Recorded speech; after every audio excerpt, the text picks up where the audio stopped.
This episode of On the Limb with Nature's Voice Game Calls is brought to you by Will Jewelry and Loan. When you need cash and you need it fast, check out Will Jewelry and Loan. Come on in with your jewelry, firearms, electronics, tools, lawn equipment, dirt bikes, side-by-sides, and even four-wheelers. They will beat any competitor's loan amount, and that's a fact. Will Jewelry and Loan guarantees faster and more cash for your loan than any other company in the area. They have your cash you need fast. Check them out today on their Facebook page or give them a call at 304-768-5101. Stop in and talk with them at 5523 McCorkle Avenue, Southwest, South Charleston, West Virginia. Will Jewelry and Loan, 304-768-5101. Folks, welcome to another episode of On the Limb podcast with Nature's Voice Game Calls, where deer camp becomes a reality for every listener. Join us as we talk God, family, country, and everything outdoors. Kick back, relax, and have a listen. Now, here's your host and co-host, Mike and Dan. Welcome back, folks. We got a snowy one here in West Virginia tonight. Sure do. Gosh, I was about to pull my boom arm out of here and everything. It's just one of those nights. Folks, we got a good evening lined up for you this evening. Good show with avid outdoorsman Gavin Gilliam. And as he's going to tell us about his West Virginia buck harvest. But first, Dan's going to tell us about West Virginia fishing, hunting, and outdoor sports show and some of our partners. Yeah, that's actually going to be brought to you by Can-Am, WVRC, Candlewood Suites, Academy Sports, and 97.9 WKKA. That'll be from March the 7th to the 8th of this year at the Ruby Community Center at Milan Park in Morgantown, West Virginia. This is one of the state's biggest outdoor shows with over 200,000 square feet and over 200 vendors. Just a quick little hit on some of the things that they're going to have going on. They're going to have West Virginia Outdoors Live with Chris Lawrence from WVRC Media. They're going to have a Wounded Game Recovery with Sean Butler from Longspur Tracking. The Chase with Ted and Amber is going to be going on there. That's going to be hosted by Chris Lawrence. You're going to be doing some wild game cooking with Hunt Chef. Best Kept Secrets by Smoky Deer Lures.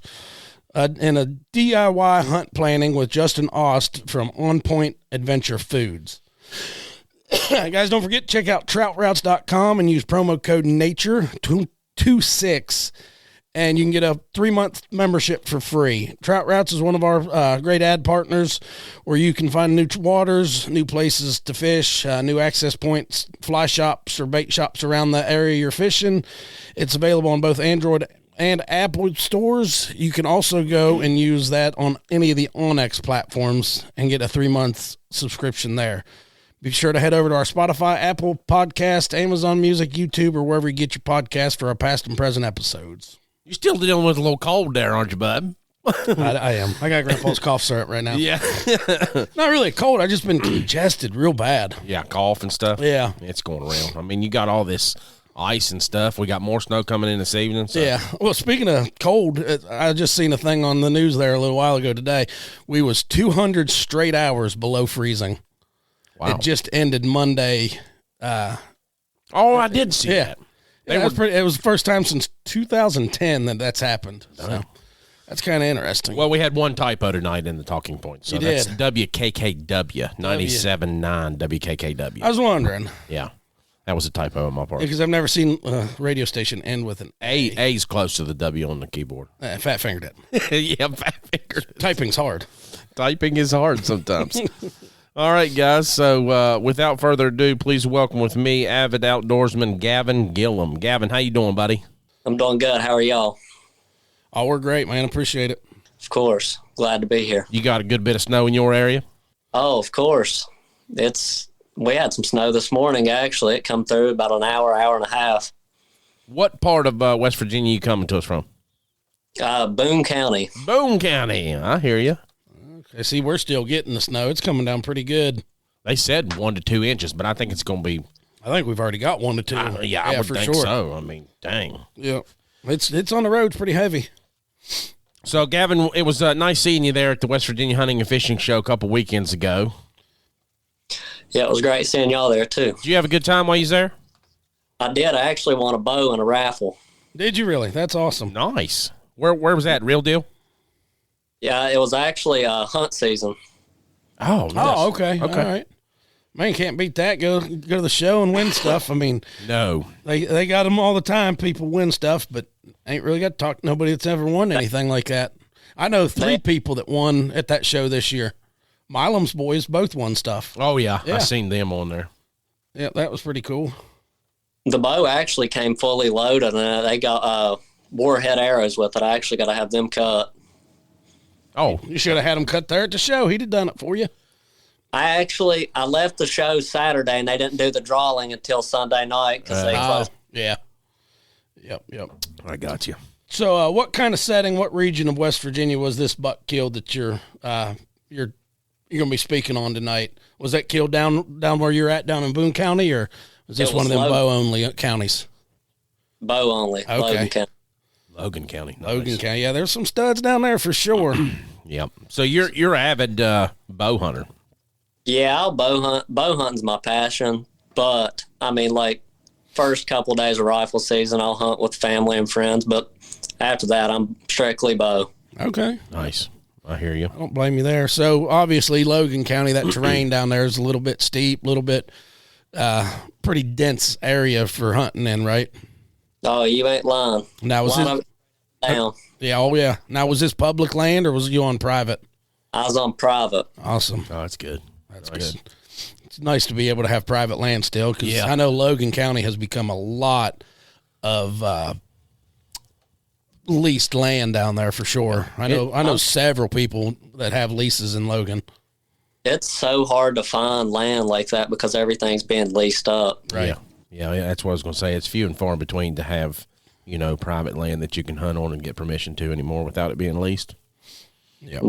So now on this buck, have you been doing a lot of scouting on him? Have you had a history with this guy? Have you chased him for a couple years now? I've got a shed from 22, a shed from 23. I didn't find him in 24 and killed him 25. Okay. So I was there. Yeah, so you've been chasing him for a while now. So never had any pictures of him or anything in 24? Really? I didn't even hunt that spot in 24. Okay, gotcha. I hunted Boone the majority of 24. Okay. But actually, I got the shed right here to 23. Obviously, you can tell because of the brow tine and the kicker off the back. Yeah. But nice. I knew he was in the area. Yeah. Now, speaking on that, did you use trail cams? Did you chase your signs, your rubs, your scrapes, bedding to feeding patterns, all that? How you played the wind a lot there. I know you got to do that in Logan for sure, because it can whip around them hills. Yeah. Yeah, them swirling winds, they're hard to beat. Yeah, the bedding, really, I mean, it was in rut, so it's just a toss-up of where they're going to be, when they're going to be there. Absolutely, yep. That was my next question. Was it in like a pre-rut or the middle of the rut? Honestly, it was November 5th when I killed that deer, and you would think it was like pre-rut, about to be there, but they was full on chasing. Like, I can't remember. I seen 6-7 bucks in a day. Oh wow. It was just constant back and forth.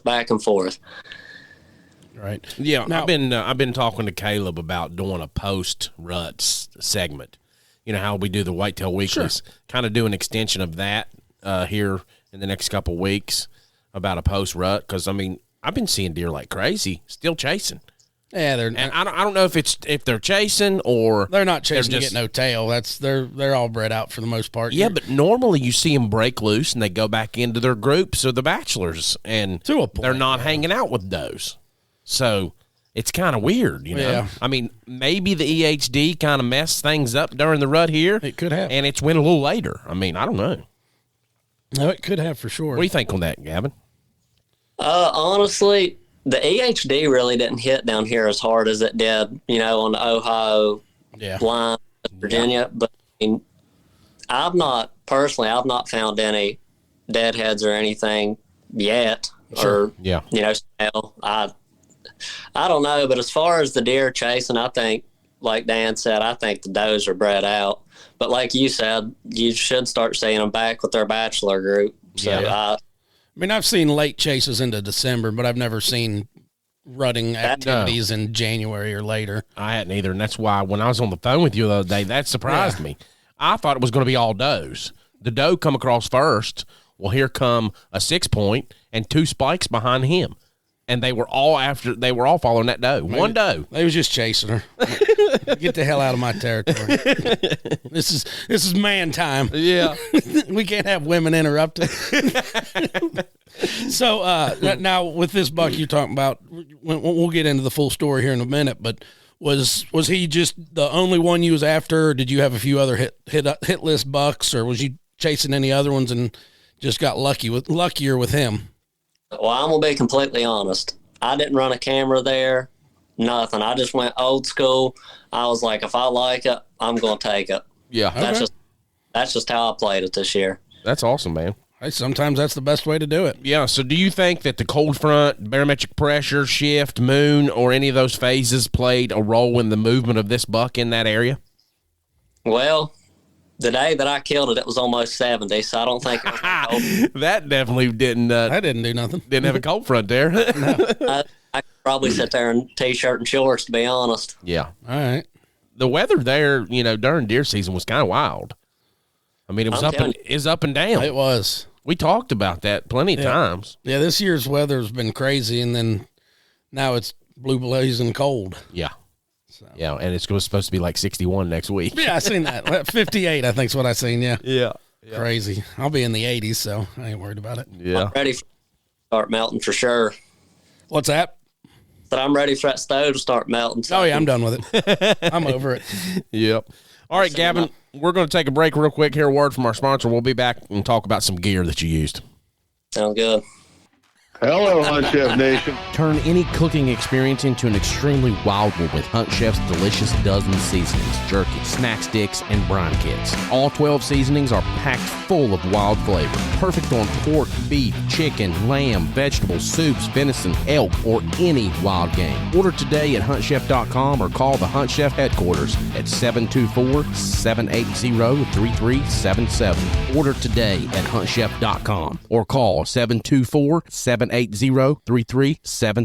And remember, eat what you kill. Where's Caleb at? Yeah, where's Dave at? I don't even know what I'm doing. We got Dave over here taking the controls. I got 17 different things over here I'm trying to do. I'm like, what do I do now? Oh, shoot. So anyway, tonight our salute to valor is a little different, guys. We're going to ask for some people to send in some salutes to us. We're running low. Really ain't got a whole lot left to do.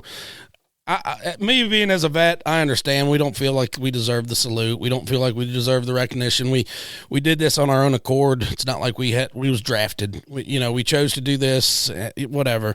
But we do deserve it. I think everybody that served deserves to be at least recognized in some fashion. So if you could, we're not looking for much. Really, all we need is your name, the branch, if you was deployed, if you want to speak on that, if you want to, any awards that you got, that's fine. Like I told that man up there when we was at the Outback after the hunting show. Yeah.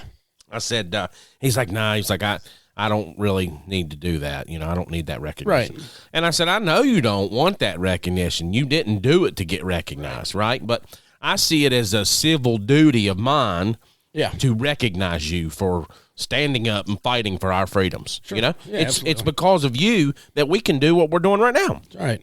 So that's just if you guys don't care, if you friends, family, loved ones, anything, just give us a little bit of snippet of information from them, and we'll be happy to salute them on the podcast. Yep.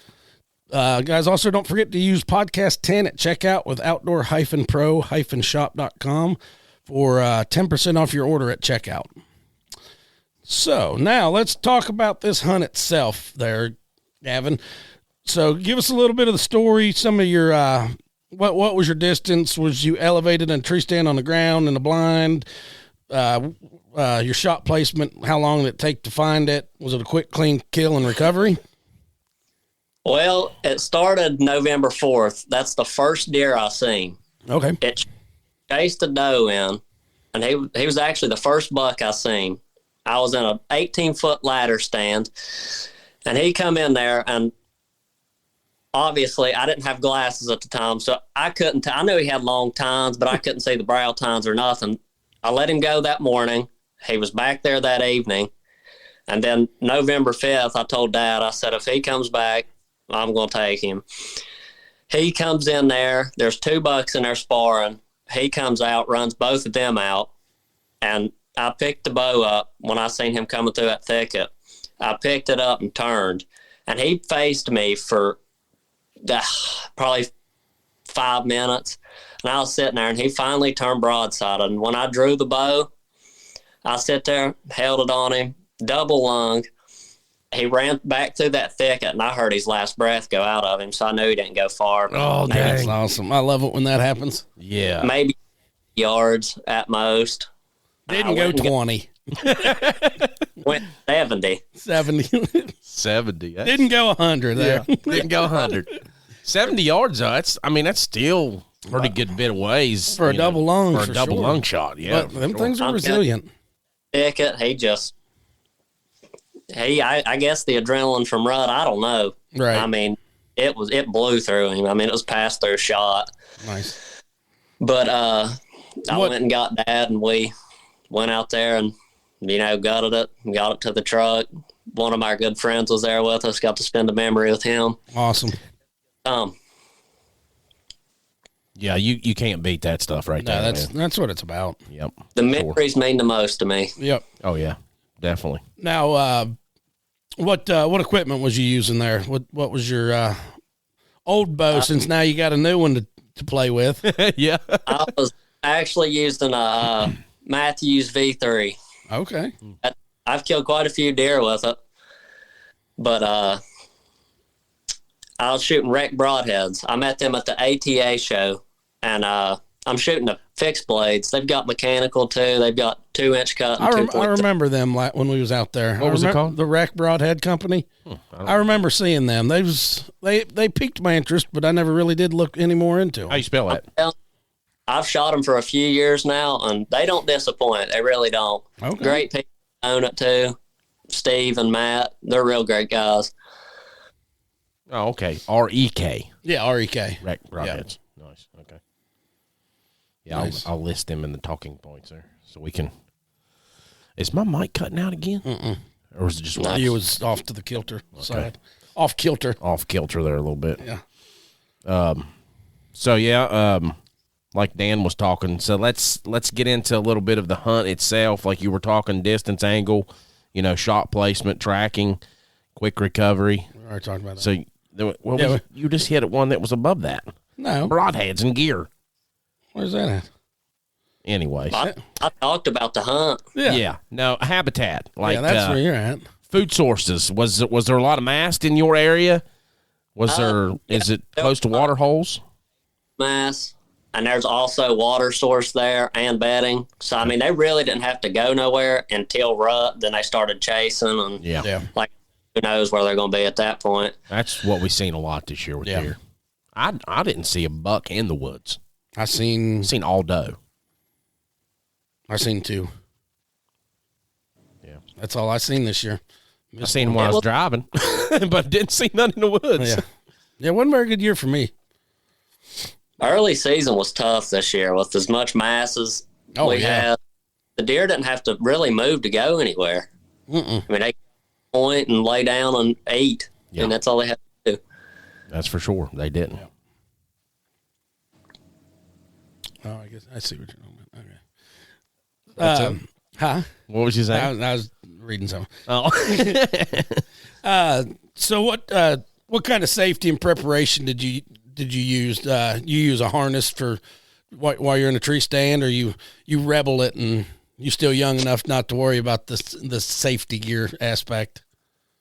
Any young kid watching this, wear a harness. I don't, but it's a dumb mistake because you'll wish you had one if you fall. Absolutely. I've never fell, but I'm at that age group now that I wear a harness. I like the lifeline system. Anybody should wear one. Yep, absolutely. Do you do what's your scent control patterns like? Do you even worry about it? I know a lot of people even nowadays are kind of getting back away from the scent control. Like, they was like, oh, you know, back in the day, Papa used to smoke a cigarette and wear his flannels. Well, let me tell you, during rifle season, that's a good plan. That's usually the ones that kill the biggest ones. Sure. Smoke your cigarette while you're out there. Yeah. I do feel it's a lot different bow hunting because you're trying to get into their neighborhood. You know, you're trying to get them into you. Where rifle season, I mean, you get one 300 yards away, you can drop them. Just be aware that Smokey's out there now. Can't be throwing that cigarette down in the woods. That's right. But scent control to me, I wear Scent Assassin. Don't get me wrong, it's good stuff. But a deer's nose, it ain't foolproof. Nothing's foolproof. No, definitely not. If the wind's in its nose, I don't care what you have on, in my opinion. Yeah. Yep. Now you're talking about bow hunting's your thing. So how often do you practice? Do you shoot year round leading up to season, or do you start a couple months or so before season, start practicing, getting dialed back in with your bow? About after turkey season. There you go. That's when I start shooting. Yeah. Now, do you turkey hunt with a bow too? No, I've never killed one with a bow. I'd love to kill one with a bow. Yeah, it's tough. I've killed one. Definitely got to be done out of blind. Or a tree stand. Yeah. Yeah. That's where I killed mine, was out of that tree stand. Really? But he was with hens. And, you know, that head, never freaking stopped. So it literally, when I killed that turkey with the bow, it took 45 minutes for me to draw back on it because she would not, every time I'd move an inch, that head. That's what I'm thinking. Like, if you're in a blind, and I've seen it mostly done in a blind. I've never done it. Yeah. That's where I've seen most of it. I just maybe I got dumb lucky in the tree stand, but hey, it worked. I killed one. That was a feat in itself. That was fall season too, though. Yeah. So I was actually in a tree stand deer hunting, and a flock of hens walks under me, and I'd done everything to scare them out of there just to see what they'd do. I'd stand up and wave my hands, and I'm telling you, there was 20 of them, and they'd never done anything. Not a thing. Really? They'd never done anything. Huh. That's like crazy. they just stayed there. That's crazy because I've barely moved, and I've watched them scatter. Yeah. Well, we've talked several times about how much different the turkey are here than our experience out west. Oh, gosh. Yeah, you could have probably done jumping jacks with them. Oh, gosh. I was like, good Lord, they come in, they sat, they ate dinner and everything. Right. I think they cooked some cornbread while they was there. All right, Gavin, so moving on from the hunt, how do you see the DNR management here in West Virginia and how they're managing deer? We have a controversial bill that just got pushed down. That's exactly what I was going to talk about. Yeah. Me personally, I think it'd be good, but at the same time, I see why people push it away. I get that. Mm-hmm. But I mean, if you want to shoot the first buck as anything, which I think's fair, why not let some grow? I mean, 3 on each side ain't really that big of a deal anyway to me, but I guess it is to some people. I don't know why you wouldn't take a doe or something to get the meat if that's what you're really wanting, because you can shoot the first buck. Right. Anything for sure. you want. Yep. If you're after the meat, just kill the doe. I mean, we got to get them. Believe heartedly. Yeah, get their numbers down so the bigger bucks do come to fruition in reality. Yeah. But so speaking on killing does for meat, basically, do you do your own butchering, and you got any favorite recipes that you'd like to share? I take it. I've got a butcher shop that's right over the hill from me, probably 15 minutes, if that, 10, 15 minutes. They're great people. It's Dave's Chop Shop. They're clean every time you walk in the shop. They're just down to earth, great people too. Awesome. Like I've killed here in the morning, and they'll have them done by the evening. Okay. They don't short nothing. Nice. But as far as recipes, I'm pretty basic. Yeah. Pretty basic for the most part. Fried in butter in the skillet and go on. There you go. That's right. Little butter and some tan ring. That's right. There you go. You gotta use that Hunt Chef seasoning, bring out that wild flavor. That's right. Yep. Yep. Gavin, have you experienced the Hunt Chef seasonings? I bought some of that barbecue sauce over there when we was at the hunting show weekends ago. I think it's really good. I've not tried the seasonings, though. Oh, you're missing out. Man, I tell you, and this is what I tell everybody, because everybody's like, oh, you're just promoting them because they're partners of y'all's. Well, we used the products before they were partners of ours. Yes, we did. And that's the way it is with a lot of our products. Yeah. I mean, we're not going to promote something that we don't use ourselves. I'm not saying, and I'm not going to say that's all I use. Yeah. I still use He knows. So great flavors. He was at the house, and I had some Louisiana stuff there. I mean, it's not just his stuff, but primarily he makes good stuff. And absolutely. It's, it's no, it ain't got no MSGs in it. And they make really good stuff, but that feather duster, I'm a stickler for like 3 different ones. Yeah, I know. All dusted up, feather duster, and a 10 ring. Well, I like the party foul, too. Oh, yeah. They're good. Yeah, they are. So. But, Gavin, what could you tell some of the young listeners out there, others wanting to start hunting, get into hunting, or that have been hunting but maybe don't have the full-on guidance from a father figure, kind of doing it on their own type deal? I want to talk about this first. A young kid or somebody just getting into it, you got the good side of social media and you got the bad side. Don't live up to somebody else's expectations. That's the biggest thing for me. Yeah. But, I mean, like I said, you can use it for good, but there's going to be people criticize you no matter what. Absolutely. Sure. And I get exactly what you're saying. You watch some of these hunting shows and they got these 200-inch deer coming out, and that's not a realistic expectation. And as a new hunter, you're not going to get that chance that often, especially if you got to hunt public land, for sure. And especially like if you're watching YouTube or something, and somebody's got a big soybean field in the middle of Kansas, it's a little bit different than hunting these mountains here. Absolutely. Yep. Yep. For sure. So any lessons that you learned during this hunting season compared to any of the previous seasons? Like I said, previous hunting seasons, I have stressed, like I'd run cell cameras and just stress about a certain target deer or something. And this year, I mean, it was taking the fun out of it for me. It's like I just went out there and, like I said, got back to the basics. Just go back to the basics. It's pretty much what I done. Yeah. And it was so much more enjoyable to me just to make the memories with that without the stress. Mm-hmm. Yes. And that stress, it just takes the fun out of hunting. I don't care who you are. It sure does. Yeah. It's a different kind of hunting. That's for sure. I look at some of these companies out there that are hunting, and that's all they do is promoting products. They've gotten out of, enjoying the hunt itself. Sure. You're 100% right on that. Yeah, it's just nuts. Well, Gavin, we sure appreciate your time this evening. And, it was great having you come on, tell your story about your West Virginia buck. And, I'm sure that you were appreciative of harvesting that buck here in the beautiful state of West Virginia. More than blessed to do it.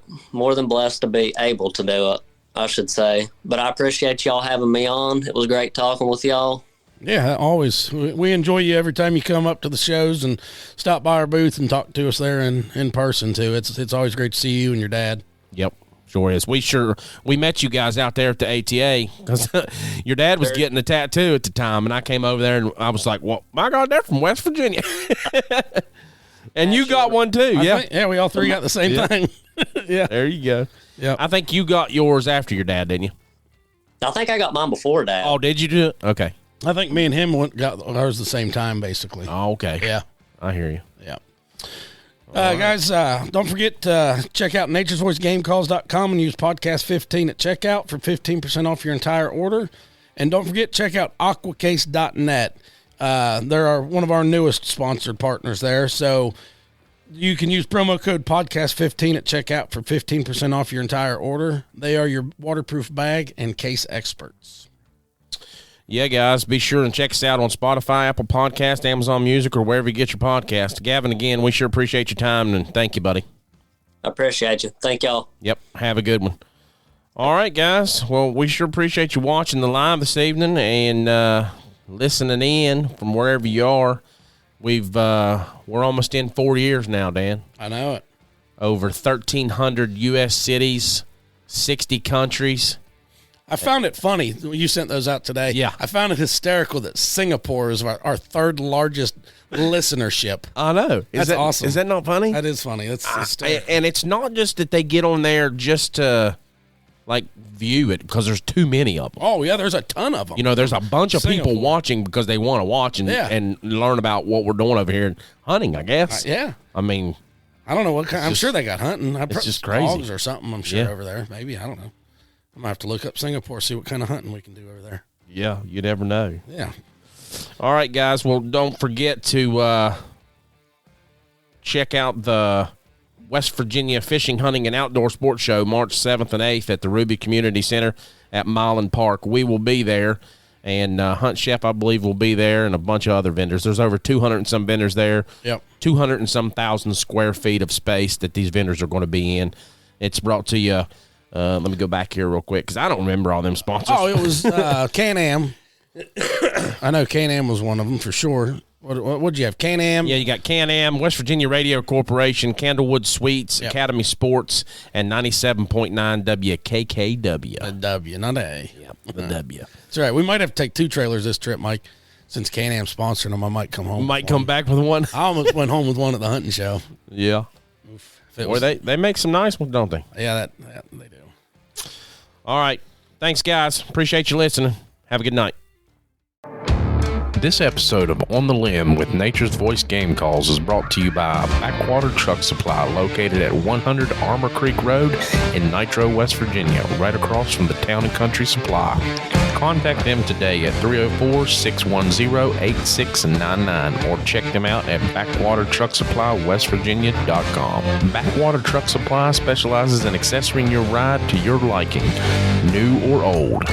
Does your Jeep or truck need lifted or leveling kit installed? They've got you covered. New tires, oil change, or minor automotive repairs? They got you covered there as well, with a full-service lift along with a wheel balancing machine. They are affiliates with some of the top brands in the automotive industry. Contact them today at 304-610-8699 or check them out at BackwaterTruckSupplyWestVirginia.com.